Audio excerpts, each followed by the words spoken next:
Hi friends, అందరూ ఎలాగున్నారు? ఇవాళ వీడియోలో వచ్చేసరికి మనం ఏపీ ఫీజు రీయింబర్స్‌మెంట్ సంబంధించి పెండింగ్ అమౌంట్ ఒక సర్వే అయితే జరుగుతుంది కదా! అయితే ఈ సర్వేకి సంబంధించి చాలా మందికి చాలా డౌట్స్ అయితే ఉన్నాయన్నమాట. అమౌంట్ అనేది ఎప్పుడు క్రెడిట్ అవుతుంది? దీనికి లాస్ట్ డేట్ ఎప్పుడు?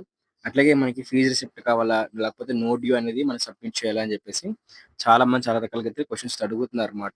వాటికి సంబంధించి మీ డౌట్స్ మొత్తం కూడా ఈ వీడియోలో క్లారిఫై చేయబోతున్నానండి. చాలా మందికి ఇంకా సచివాలయంలో వాళ్ళ నేమ్సే రాలేదని, అసలు సచివాలయంకెళ్లి అడిగితే అలాంటి ఒక సర్వే అనేది లేదని చెప్పేసి వాళ్ళు చెప్తున్నారనమాట. ఎందుకు అట్లా చెప్తున్నారు? ఓకేనా? ఎందుకు అట్లా చెప్తున్నారని చెప్పేసి కూడా మనమైతే క్లారిటీగా తెలుసుకోవడం జరుగుతుంది. ప్రతి ఒక్కరు వీడియో లైక్ అయితే చేయండి. వీడియో లైక్ చేసి సబ్స్క్రైబ్ అయితే చేసుకోండి మా యూట్యూబ్ ఛానెల్‌ని. లైక్ చేసి సబ్స్క్రైబ్ చేసుకుంటే మనకి మరింత మోటివేషన్ అయితే వస్తుందన్నమాట. ప్రతి ఒక్కరు కూడా లైక్ అయితే చేసుకోండన్నమాట. లైక్ చేస్తేనే మనకి ఫర్దర్ వీడియోస్‌లో అయితే మాత్రం మనకి ఇలాంటి మరిన్ని న్యూస్ అయితే మీకు డే టు డే తీసుకొస్తూ ఉంటాను. అయితే సబ్స్క్రైబ్ చేసుకుంటేనే మీకు ప్రతి చిన్న అప్డేట్, ప్రతి పెద్ద అప్డేట్ కూడా నోటిఫికేషన్ రూపంలో మీ ఫోన్‌లోకి రావడం జరుగుతుందన్నమాట. అయితే ఇక్కడ క్వెషన్ చూసుకున్నట్లయితే చాలా మందికి ఏంటంటున్నారంటే అసలు ఆ సచివాలయంకి అసలు అలాంటి సర్వే అనేది రాలేదని చెప్పేసి చెప్తున్నారనమాట. వాళ్ళు ఎందుకు అలా చెప్తున్నారు అనుకున్నట్లయితే మెయిన్ రీజన్ ఏంటి అనుకున్నట్లయితే చాలా మందికి ఇవన్నీ కూడా వాళ్ళ జ్ఞానభూమి లాగిన్‌లో అయితే చేయడం లేదండి. వాళ్ళకి సంబంధించి ఈ సర్వే నిర్వహించడానికి ఒక సెపరేట్ యాప్ డిజైన్ చేసి దాన్ని వాళ్ళ టెలిగ్రామ్ ఛానెల్‌లో గాని, వాళ్ళ వాట్సాప్ లాగిన్‌లో గాని, లేదా వాళ్ళ జ్ఞానభూమి సంబంధించి ఏదో లాగిన్ ఉంటుందో దాంట్లోని నోటిఫికేషన్ రూపంలో ఇవ్వడం జరిగిందనమాట. అయితే అన్ని జిల్లాలకు సంబంధించి గ్రూపుల్లోని అన్ని జిల్లాలకు సంబంధించిన సచివాలయ అధికారులైతే దాన్ని షేర్ చేయలేదన్నమాట. కొంతమందికైతే ఆ ఇన్ఫర్మేషన్ ఇంకా రాలేదు. మనమైతే యూట్యూబ్ చూస్తాం. మనకన్నీ తెలుస్తాయి. మన ఛానెల్ ఫాలో అవుతున్నాం కాబట్టి మనకి అప్‌డేట్ అయితే ఉంటాం తప్పిస్తే, వాళ్ళకైతే రాలేదన్నమాట. ఒక 2, 3 డేస్ అయ్యాక వాళ్ళకి కూడా వాళ్ళ పై అధికారులు దానికి సంబంధించి గ్రూపుల్లోని ఆ ఇన్ఫర్మేషన్ కూడా మొత్తం మీద షేర్ జేస్తారు. అట్లా షేర్ చేసినప్పుడు వాళ్ళకి కూడా యాప్ అనేది ఇన్‌స్టాల్ చేసుకొని, వాళ్ళైతే మొత్తం చేస్తారన్నమాట. అయితే ఇందులోని ఇప్పుడు కొత్తగా మనకి స్టూడెంట్ లాగిన్, అట్లాగే కాలేజ్ లాగిన్ అని చెప్పేసి కూడా మనకి యాడ్ చేశారు. దాంట్లో ఆ ఫీచర్‌లన్నీ కూడా మనం నెక్స్ట్ అప్‌కమింగ్ వీడియోలో ఎక్స్‌ప్లెయిన్ చేస్తాము. స్టూడెంట్స్ చేసుకోగలరా? స్టూడెంట్స్ చేసుకోగలిగితే ఎట్లా చేసుకోగలరా అని చెప్పేసి నేను చెప్తానన్నమాట. దానికి మీరు ఏం చేయాలి కూడా కామెంట్ సెక్షన్‌కెళ్ళి మేము ఇంట్లో కూర్చొని మా ఫోన్ యూజ్ చేసుకొని ఎట్లా చేసుకోవాలని చెప్పేసి మీరు అడిగినట్లయితే దాని రిలేటెడ్ ఇన్ఫర్మేషన్ అయితే నేను step by step video process అయితే ఎక్స్‌ప్లెయిన్ చేస్తాను. బట్ చాలా మంది లైక్ చేయాలన్నమాట. ఓకే.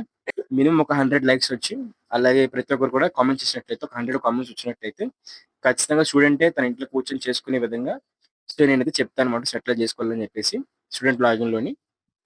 బట్ ప్రెజెంట్ అయితే మనందరికీ తెలిసిందేంటి కూడా సచివాలయంలో వెళ్తే వాళ్ళక్కడ క్రాస్ కంప్లీట్ చేస్తారు. వాళ్ళింకా రాలేదు, మాకింకా తెలీదంటే ఒక 2, 3 రోజులు వెయిట్ చేయండి. వాళ్ళకి కూడా వాళ్ళ పై అధికారులనేది షేర్ చేసి, ప్రాసెస్ మొత్తం ఎక్స్‌ప్లెయిన్ చేసి, ఆ యాప్ అనేది ఇన్‌స్టాల్ చేయించి, మీ మీ లిస్ట్ మొత్తం వాళ్ళకైతే ఇస్తారనమాట. ఆ లిస్ట్‌ని బేస్ చేసుకొని వాళ్ళు మీకు కాల్ చేసి, రండని చెప్తారు. వాళ్ళు మీకు రండని చెప్పినా, వాళ్ళు మీకు రావద్దు అని చెప్పినా సరే మీరైతే వెళ్ళాలనమాట. ఎందుకన్నట్లయితే ఈ సర్వేని ఎప్పుడు పూర్తి చేయాలి. ఏ సర్వే గవర్నమెంట్ రిలీజ్ చేసినా ఆ సర్వే పూర్తి చేయమని చెప్పేసి వాళ్ళకి డెడ్‌లైన్స్ ఉంటాయన్నమాట. మనకి డెడ్‌లైన్ ఓపెన్‌గా చెప్పకపోయినా వాళ్ళకైతే ప్రెషర్ ఉంటుంది. వాళ్ళకైతే ఆ డెడ్‌లైన్స్ కంప్లీట్ చేయాలి. ఆ డెడ్‌లైన్ లోపు వాళ్ళైతే కాల్ చేస్తారనమాట. వాళ్ళు కాల్ చేసిన తర్వాత మీరు ఆగొద్దు. మీరు ఇన్ కేస్ మీ దరిద్రం కొద్దీ ఆళ్ళు కాల్ చేయకుండా సరే ఫైనలైజ్ చేస్తారనుకోండి. మీకు పడినప్పుడు అందరికి పడతాయి గానీ మీకు పడవనమాట. సర్వే చేసుకోలేకపోతే. ఓకే. అడగండి ఒకసారి వాళ్ళకి చెప్పండి. వాళ్ళకి వీడియోస్ చూపించండి. వాళ్ళకి కూడా అర్థమవుతుందనమాట. వాళ్ళకి కూడా కొంచెం ఒక అర్థం చేసుకుంటారు. వాళ్ళు కూడా ఇట్లా అప్‌డేట్ వచ్చిందని చెప్పేసి వాళ్ళు కూడా గ్రూప్స్ మొత్తం చెక్ చేసి, వాళ్ళు కూడా యాప్ ఇన్‌స్టాల్ చేసి వాళ్ళు కూడా ప్రాసెస్‌ని అయితే సర్వేనైతే పూర్తి చేస్తారు. ఓకేనా? ఇక్కడ దీంతో పాటు క్వెషన్ ఏంటి అనుకున్నట్లయితే అసలు ఆ ఫీజ్ రిసిప్ట్‌లు కావాలా? లేకపోతే మనకి ఇక్కడ నో డ్యూ అనేది కావాలని అడుగుతున్నారండి. ఇన్ కేస్ మీ దగ్గర ఫీజ్ రిసిప్ట్‌లు ఉంటే మీరు కాలేజ్‌కెళ్ళి మళ్ళీ నో డ్యూ అయితే మాత్రం మీరు తీసుకోవాల్సిన అవసరం అయితే లేదు. బట్ ఇన్ కేస్ మీ దగ్గర ఫీజ్ రిసిప్ట్‌లు లేవనుకున్న కేస్‌లో అయితే, ఇన్ కేస్ మీరు లాస్ అయ్యారనుకుందాం, లేకపోతే ఎవరైనా మీరు పెట్టి మర్చిపోయారు, లేకపోతే మీకు కనిపించట్లేదు అనుకుంటే, అప్పుడు మీరు కాలేజ్‌కైతే వెళ్లి, అక్కడ మీకు అసలు ఆ 2023, 2024 అకాడమిక్ ఇయర్‌కి సంబంధించి మీరు అకాడమిక్ ఇయర్‌లోని 3 ఇన్‌స్టాల్‌మెంట్‌లు అయితే మీకు పడలేదు కదా! ఆ 3 ఇన్‌స్టాల్‌మెంట్‌లకు సంబంధించి మీరు ఫీజ్ అమౌంట్ పే చేసేసారని చెప్పేసి, ఆ నో డ్యూ తీసుకోండి. ఇన్ కేస్ మీరు ఒక 2 ఇన్‌స్టాల్‌మెంట్‌లే పే చేశారనుకున్నట్లయితే, మీరు 2 ఇన్‌స్టాల్‌మెంట్‌లు మాత్రమే పే చేశారు. ఇంత డ్యూ ఉందని చెప్పేసి కూడా ఆ నో డ్యూ తీసుకోండి. ఓకే. ఒకవేళ మీకు నో డ్యూ తీసుకోకపోయినా మీ దగ్గర 2 ఇన్‌స్టాల్‌మెంట్‌లకు సంబంధించి ఫీజ్ రిసిప్ట్‌లు ఉంటే, ఆ 2 ఇన్‌స్టాల్‌మెంట్‌కి సంబంధించి ఫీజ్ రిసిప్ట్ పట్టుకొనెళ్లి, మేము 2 ఇన్‌స్టాల్‌మెంట్ అయితే పే చేసాము. మేము ఇంకా ఒక ఇన్‌స్టాల్‌మెంట్ అయితే మేము పే చేయాలి అని సచివాలయం చెప్తే, వాళ్ళు 2 ఇన్‌స్టాల్‌మెంట్‌లు పే చేశారు. ఇంకొక ఇన్‌స్టాల్‌మెంట్ అనేది గవర్నమెంట్‌కి అది. ఒక ఇన్‌స్టాల్‌మెంటే కానివ్వండి, లేకపోతే ఒక 5,000, 3,000 ఎంతైతే మీరు పే చేయకుండా పెండింగ్ ఉంచారో, ఆ అమౌంట్ అయితే గవర్నమెంట్ మీ కాలేజ్ వాళ్ళకైతే వేస్తుందన్నమాట. నేను చెప్పే సజెషన్ ఏంటనుకున్నట్లయితే, మీరు మొత్తం పే చేసేయండి. మొత్తం పే చేసేసి కాలేజ్‌కి మొత్తం పే చేసేయండి. ఆ మిగిలిన అమౌంట్ ఏదైతే ఉందో అది మీరు డ్యూ రూపంలో సచివాలయంకి సబ్మిట్ చేసినట్లయితే, నో డ్యూ అని చెప్పి సబ్మిట్ చేస్తే వాళ్ళు డైరెక్ట్‌గా మీ జాయింట్ అకౌంట్‌కి మదర్ స్టూడెంట్ జాయింట్ అకౌంట్‌కి అయితే అమౌంట్ అయితే వేసేస్తారనమాట. సో, ఇది మనకి నో డ్యూ కావాలా? ఫీజ్ రిసిప్ట్ కావాలా? రిసిప్ట్‌లుంటే పర్లేదు. రిసిప్ట్‌లుంటే సచివాలయంకి వెళ్ళిపోండి డైరెక్ట్‌గా. ఓకే. మదర్ గాని, స్టూడెంట్ గాని ఎవరో ఒకరు ఎళ్లి మొత్తం ప్రాసెస్ కంప్లీట్ చేసుకోండి. రిసిప్ట్ లేవనుకుంటే ఆ టైంలో అయితే మీరెళ్లి మీ సచివాలయం అదే మీ కాలేజ్‌కైతే వెళ్లి నో డ్యూ రిసిప్ట్ తీసుకోండి. ఓకే. సో, దాంతోని ఒక రిసిప్ట్ కూడా లేకపోయినా మీకు తేవాలండి. రిసిప్ట్ లేకుండా కూడా మీకు వాళ్ళైతే మీ యొక్క క్వెరీనైతే మాత్రం మీ యొక్క సర్వేనైతే యాక్సెప్ట్ చేయరు. రిసిప్ట్‌లు గాని, నో ఫ్యూజ్డ్ గాని ఏదో ఒకటైతే మీరు సబ్మిట్ చేయాల్సిందే. ఇప్పుడు దీనికి లాస్ట్ డేట్ ఎప్పుడు?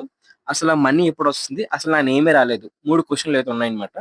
సో, ఫస్ట్ ఆఫ్ ఆల్ ఇనొకట్లయితే మీ నేమ్ రాలేదనుకున్నట్లయితే మీరు మీ జ్ఞానభూమి పోర్టల్‌లో లాగిన్ అయితే అయ్యి, సో, అసలు మీరు 6 స్టెప్ వెరిఫికేషన్‌కి కంప్లీట్ అయ్యారా? మీ ఓటీఏ పెండింగ్ అనే ప్రాబ్లమ్ సాల్వ్ అయిందా?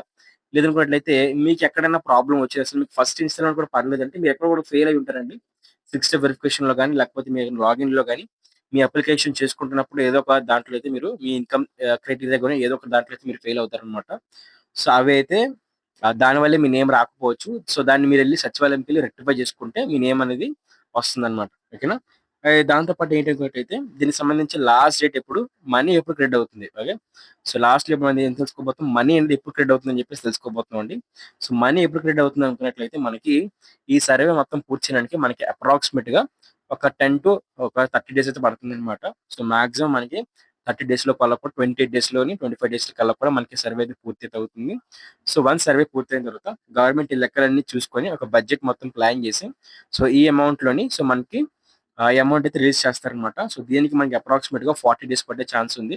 సో, మీకు అప్రాక్సిమేట్‌గా జూన్ లాస్ట్ వీక్‌కి కల్లా కూడా మనకి ఈ అమౌంట్ అయితే ఎవరి ఖాతాలకంటే పే చేసిన వాళ్ళకి స్టూడెంట్‌కి సంబంధించి జాయింట్ అకౌంట్‌లో వేస్తారు. పే చేయలేని వాళ్ళకొచ్చేసరికి కాలేజ్ అకౌంట్‌కైతే ఆ అమౌంట్‌ని ట్రాన్స్‌ఫర్ చేస్తారనమాట. ఇలా 2023, 2024కి సంబంధించి మొత్తం బ్యాలెన్స్ మొత్తం కూడా క్లియర్ చేస్తారు. అంతకన్నా ముందున్న వాళ్ళకి నెక్స్ట్ ఒక 2, 3 నెలలైతే మళ్ళీ నోటిఫికేషన్ ఇస్తారనమాట. Survey notification. దాన్ని బేస్ చేసుకొని అయితే మీకు 2022, 2023 లేదా అంతకన్నా ముందుంటే ఆ సర్వేల ప్రకారంగా అయితే ఆ అమౌంట్ అయితే చెల్లిస్తారనమాట. ఓకేనా? సో, దీంతో పాటు దీనికి లాస్ట్ డేట్ అంటూ ఏం లేదనమాట. సో, లాస్ట్ డేట్ అంటూ మీకెప్పుడు లేదు. ఇప్పుడైతే ప్రెజెంట్ ఉన్న అప్‌డేట్ ప్రకారంగా లాస్ట్ డేట్ అనేది లేనే లేదు. సో, లాస్ట్ డేట్ లేదు కాబట్టి అని చెప్పేసి మీరు కూర్చుంటే వాళ్ళు ఎప్పటికప్పుడు ఫైనలైజ్ చేసేయొచ్చు. ఓకే. సో, వాళ్ళు ఫైనలైజ్ చేసిన తర్వాత కూడా మనకి ఇంకా టైమ్ ఎక్స్‌టెండ్ ఇవ్వచ్చు. బట్ ఫైనలైజ్ చేసిన వాళ్ళకి మాత్రం అమౌంట్ అయితే పడిపోతుంది. ఫైనలైజ్ చేయలేని వాళ్ళకి అమౌంట్ అయితే పడాల్సిన పెండింగ్‌లో అయితే ఉంటుందన్నమాట. సో, మీరు అట్లా లేట్ చేయొద్దు. నేను చెప్పే సజెషన్ ఏంటంటే, నేను మీకు ఒక గైడ్‌గా ఒక బ్రదర్‌గా మీకు చెప్తున్నట్టయితే మీరు ఇప్పుడే వెళ్లి మీరు మండే ఎళ్లి మీ సచివాలయంకి అయితే వెళ్లి వెల్ఫేర్ ఆఫీసర్ లేదా వెల్ఫేర్ అసిస్టెంట్ లాగిన్‌లోని మీరు ఆ యాప్ కోసం చెప్పండి. ఆ జ్ఞానభూమికి సంబంధించి ఏదో పెండింగ్ అమౌంట్ సర్వే కోసం వాళ్ళకి ఎక్స్‌ప్లెయిన్ చేయండి.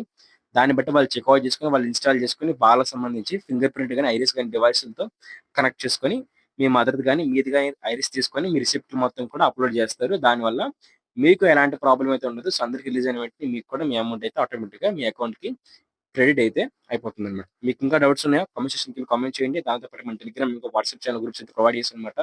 అక్కడ ఫీజ్ రింబర్స్‌మెంట్ సంబంధించి ప్రతి చిన్న అప్డేట్, ప్రతి చిన్న విషయం కూడా డిస్కస్ చేయడం జరుగుతుందన్నమాట. సో, ప్రతిది కూడా ముందుగా అనౌన్స్ చేయడం జరుగుతుందన్నమాట. యూట్యూబ్ ఛానల్‌లో వీడియోస్ పెట్టడం కన్నా ముందే మన టెలిగ్రామ్ ఇంకా వాట్సాప్ ఛానెల్‌లో అవన్నీ కూడా మనం అనౌన్స్ చేస్తాము. సో, వెంటనే వెళ్లి జాయిన్ అయితే అయిపోండి. దాంతో పాటు మీరు ఇంకా సబ్స్క్రైబ్ చేసుకోలేదా? వెంటనే సబ్స్క్రైబ్ చేసుకోండి. సబ్స్క్రైబ్ చేసుకుంటేనే ఫీజ్ రింబర్స్‌మెంట్ సంబంధించి ప్రతి చిన్న పెద్ద అప్డేట్ కూడా మీకు మన యూట్యూబ్ ఛానెల్‌లో వీడియోస్ రూపంలో చేసి మీ ఫోన్ వరకు నోటిఫికేషన్ రూపంలో రావడం జరుగుతుందన్నమాట. అట్లాగే లైక్ చేయండి. లైక్ చేస్తాను కదా! సో, మీరు ఇంత కష్టపడి ఇంత ఇన్ఫర్మేషన్ గ్యాదర్ చేసి అందరిని ఆళ్ళని ఈళ్ళని అడిగి మొత్తం ఆ సచివాలయం వాళ్ళందరూ నేను కూడా ఒక స్టూడెంట్‌ని. నేను కూడా బీటెక్ చదువుతున్న స్టూడెంట్‌ని. బట్ మీకోసం ఇంత హార్డ్ వర్క్ చేసి మొత్తం అంతా కూడా ఈ యొక్క ఇన్ఫర్మేషన్ కూడా మొత్తం సెర్చ్ చేసి నేను వెతికి మీకు చెప్తున్నాను కాబట్టి సో, మీరు నాకిచ్చే ఓన్లీ రిటర్న్ గిఫ్ట్ ఏంటి అనుకున్నట్లయితే జస్ట్ ఒక లైక్ చేయండి. మీ ఫ్రెండ్స్‌కైతే వీళ్ళైతే షేర్ చేయండి. మీ క్లాస్ గ్రూప్‌లో ఏవైతే ఉంటాయో మీకు సంబంధించి బీటెక్ గాని, డిగ్రీ గాని, డిప్లొమా గ్రూప్స్ ఉంటాయి. స్టూడెంట్స్ అందరూ ఫ్రెండ్స్ అందరూ గ్రూప్స్. ఆ గ్రూప్‌లో షేర్ చేయండి. వాళ్ళని లైక్ చేయమని చెప్పండి. వాళ్ళు కూడా ఇన్ఫర్మేషన్ అయితే షేర్ చేయండి. అదే నాకు చాలా మోటివేషన్. అదే నాకు 100 రెట్లు. Okay. Thank you very much. Bye.